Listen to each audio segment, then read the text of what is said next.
Hey there, retellings lovers. Welcome to video 2 of our series on Q&A for how to write an effective fairy tale retelling. And today we're actually answering 2 questions in one. I'm really excited for this one.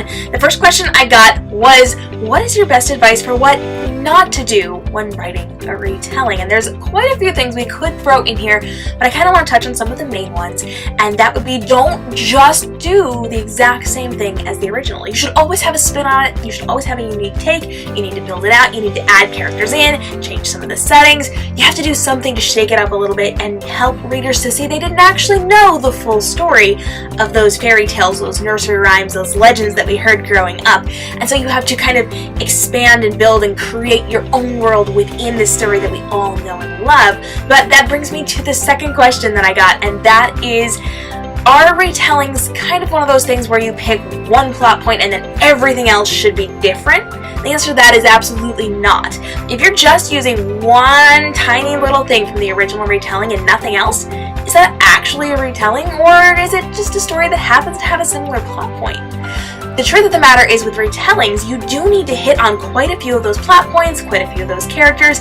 You have to make sure that people know it's this story that you're retelling. They have to see the things that are familiar within this retelling for it to actually be a retelling. Otherwise, it's a totally unique story that just maybe has one thing in common with a fairy tale or a legend or a nursery rhyme that we used to know.